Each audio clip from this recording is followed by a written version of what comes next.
lagi bersama dengan cikgu. Okey, di dalam dunia matematik, jom belajar matematik bersama cikgu Syam ya. So pada hari ini ataupun video kali ini, cikgu akan sambung dengan bab 4. Okey, tingkatan 1, matematik tingkatan 1 ya. Iaitu yang bertajuk nisbah, kadar dan kadaran. Okey, so pada hari ini kita akan fokus kepada 4.3 kadaran ya. Okey, so yang pertama, apakah hubungan antara nisbah dan kadaran? Okey, standard pembelajaran menentukan hubungan antara nisbah dan kadaran.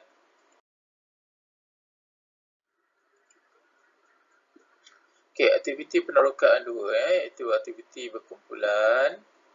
Okey, so anak-anak boleh buat seorang sebenarnya ataupun berkumpulan secara maya kan. Tujuan menentukan hubungan antara nisbah dan kadaran. Okey, so anak-anak baca arahan ni semua, cikgu tak nak highlightkan, anak-anak boleh tengok sendiri dan try buat ikut arahan dia. Kalau perlu bantuan, refer pada kawan-kawan dan guru ya. Okey, so ini yang kamu kena jawab berdasarkan keputusan dan jadual. Jawab soalan berikut. Apakah kadar menyalin dalam masa 5 minit bagi anda dan rakan anda? Tukarkan kadar menyalin dalam masa 5 minit kepada bilangan perkataan per minit. Jika anda berdua terus menyalin pada kadar yang sama, berapakah perkataan yang dapat disalin bagi setiap orang dalam 1 jam? Okey, so mari berbincang berdasarkan aktiviti penerokaan 2, bincangkan persamaan dan perbezaan antara nisbah, kadar dan kadaran. Berikan contoh bagi setiap satunya. Okey, kita terlihat sebenarnya apakah hasilnya ya. So dalam aktiviti penerokaan 2, anda telah menggunakan kadaran untuk mencari bilangan perkataan yang disalin dalam masa 1 jam ya. Misalnya, okey, kita dapati dalam masa 5 minit kita boleh menyalin 45 perkataan. Jadi dalam masa 60 minit atau sejam maksudnya 5 minit darab 12 kan. Jadi atas pun kena darab 12. Jadi sepatutnya dengan kadaran yang sama dalam masa 1 jam atau 60 minit, anak-anak sepatutnya boleh menyalin sebanyak 540 perkataan. Okey, so kadaran tu apa? Kadaran ialah satu hubungan yang menyatakan kesamaan antara dua nisbah atau dua kadar. Kadaran boleh diungkapkan dalam bentuk pecahan ya. Cikgu ulang kadaran ialah satu hubungan yang menyatakan kesamaan antara dua nisbah atau dua kadar. So ini dia sama dengan yang sebelah sini sebenarnya. Itu maksud dia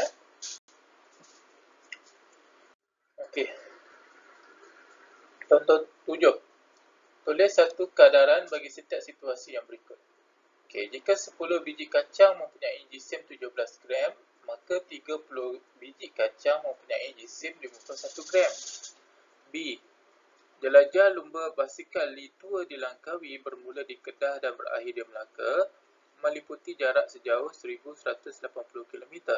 Jarak ini ialah 23.6 cm pada sebuah peta dengan keadaan 1 cm mewakili 50 km. Macam mana kita nak tulis? Okey, ini A ya.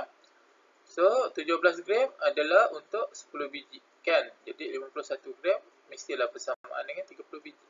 Nah, so inilah kadaran bagi situasi A. Macam mana pula B? Okey, kita tahu kan 50 km setiap 1 cm.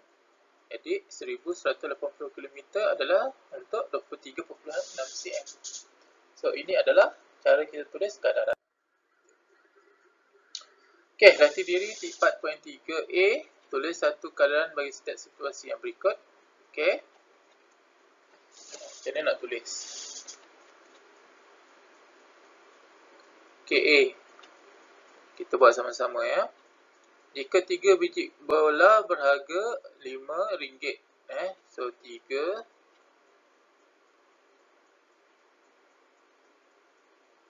biji bola,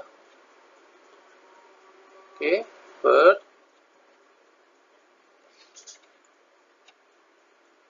RM5. Okey, so kadar ini bersamaan dengan 12 biji bola, okey, dengan harga RM20. Okey, cuba anak-anak tengok 3 nak jadi 12, atas ni dia darab dengan 4. Jadi yang bawah ni pun mesti darab benda yang sama, darab 4. So RM5 darab 4 dapat 20. Tapi yang darab-darab ni tak payahlah tulis, cuma cikgu nak tunjuk. Okey, jadi inilah maksudnya kadaran. Iaitu kita dapat menulis dua perkaitan, dua nisbah yang setara, yang sama. So anak-anak cuba buat B dengan C macam mana. Nanti saya mak jawapan kamu lah macam biasa Kalau ada masalah, bincang dengan kawan atau guru. Next. Bagaimana anda menentukan nilai yang tidak diketahui dalam satu kadaran? Standard pembelajaran menentukan nilai yang tidak diketahui dalam satu kadaran. Contoh 8. Kos tenaga elektrik ialah 43.6 sen bagi 2 kWh. Berapakah kos untuk penggunaan elektrik sebanyak 30 kWh? Macam mana? Penyelesaian. Kita ada beberapa kaedah sebenarnya. Yang pertama, ini kita panggil sebagai kaedah unitary. Kos tenaga elektrik bagi 2 kWh adalah 43.6 sen. Jadi kita carilah kalau 1 kWh berapa. Maksudnya 43.6 sen bagi 2 kan. Jadi dapatlah 21.8 sen. Jadi kos tenaga ini untuk 1 kWh 21.8. Jadi kita nak 30 kan. So 21.8 darab dengan 30. So dapatlah 654 sen. Ini kita panggil sebagai kaedah unitary. Ini kita guna konsep yang kita baru belajar ni, iaitu kaedah kadaran. Katakan kos tenaga elektrik bagi 30 kWh ialah X sen. Jadi kita tulis dalam bentuk kadaran. 43.6 sen setiap 2 kWh. Lepas tu X sen per 30 kWh kan. Jadi yang bawah ni, yang atas kita tak tahu kan, 43.6 sen, yang ni X. So kita tak tahu. Tapi yang bawah ni kita tahu. 2 nak jadi 30, dia darab 15. Jadi atas pun kena darab 15. Kan kita dah belajar tadi kan konsep kadaran. Jadi bermaksud X adalah sama dengan 43.6 darab 15. So dapat 654. Sama tak jawapan? Sama. Kita pulang kepada anak-anak lah nak guna kaedah unitary atau kaedah kadaran. Ada satu lagi kaedah, iaitu kaedah penerapan silang. Katakan kos tenaga elektrik sama juga X sen. So 43.6 per 2 sama macam tadilah. Dia sebenarnya sama dengan kaedah kadaran tadi Cuma bezanya dia buat darab silang. So X per 30. Jadi 30 ni naik atas dengan 43.6 dia darab. 2 dengan X dia darab.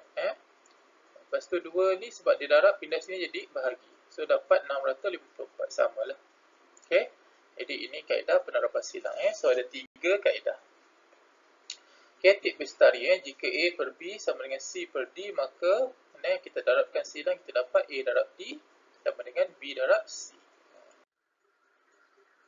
So ada 3 kaedah. Kaedah unitary, kaedah kadaran dan kaedah penerapan silang. Jadi anak-anak kena mahirkan ketiga-tiga lah. Latih diri 4.3b. Saya nak anak-anak cuba buat sekarang dalam masa 5 ke 10 minit. Boleh? Buat dan tengok jawapan kamu.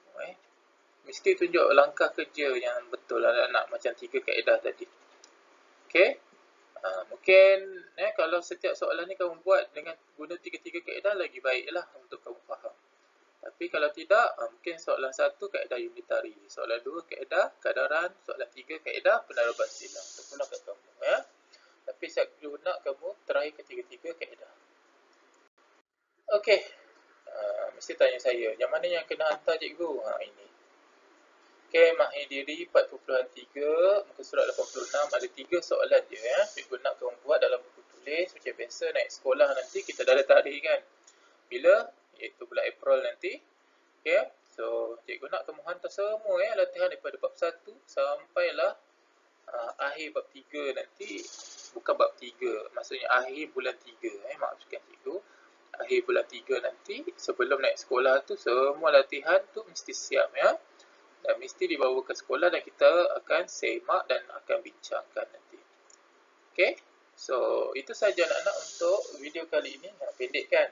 So lepas ni kita akan jumpa lagi video untuk 4.4 pula Itu saja. Assalamualaikum. Bye.